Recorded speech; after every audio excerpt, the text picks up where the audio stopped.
IFM News. IFM News.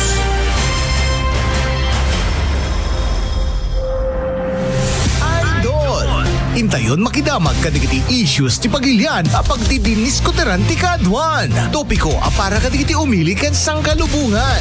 Daytoy ti Topiko iti IFM News. Idanon pa ikata kayo ng iti tips kan adal para itinaldaw.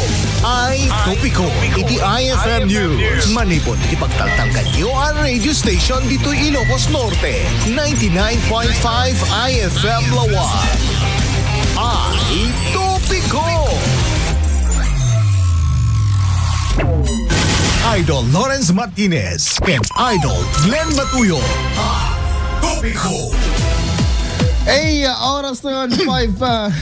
Excuse me. Excuse me po. Alam mga idol. Diba? Mga bigat yung mga idol. Amin sa kapada. Paragiti aga buhay na ta. Iawis mo yan kayo apong. Aga share kayo. Ito yung agdamay na ta. Facebook Live. Mga bigat mo, Sir Loloy Pasyon. Ayun. Yes.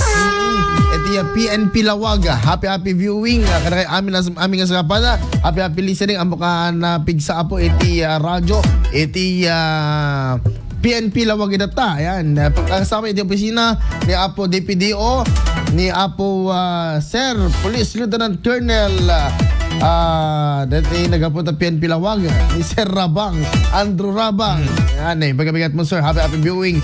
And of course ti agdamay datang PNP Lawag Chief ni Sir Ryan Retotar ni pagkabigat mo sir. And of course Sir Pasyon kay Sir Melmar Antonio kay amin lata Apo di na PNP Lawag. PNP San Nicolas of course headed by Police Captain Sigman Benigno from Glay. Ni pagkabigat mo ma'am. Ibay Mama Francisco, yung pagabigat mo. Happy viewing, Kenga. And Idol Glenn. Okay. Nalamis ka sa tayo sir kuna ni Villanueva Kakal Merli kay Marites Aguda Cortez. Wala po Dambaran Bakara. Kuna na ko dikit yung nakanog pakugi. Takon mga idol. Okay. Basitak lang ang tama na. Yung talaga nagpakugit ako. Di ko na dami dito ko agad ko. Nagpakugit ka, tumayag ka. Oo, mamay. Ako matumatin eh. Hala ko timayag. Mamati na ako na tumayag no timayag ni Idol Rain Santos Pakendi. Sa may sapay talaga ko. Sugar nga digiti babasid no ko. Talang pagkakamalad na nga supot at handa nga timayag at nakaugi. Diba? Tilang ni Idol Rain Santos. Namitlo ka nga pagugit eh. Ay, kaya sa tao pa. Okay, mga idol. Iti weather report tayo. Pwede man kaamuan mga idol no kasano kadyamingan talagan. Iti sa saadan di panahon.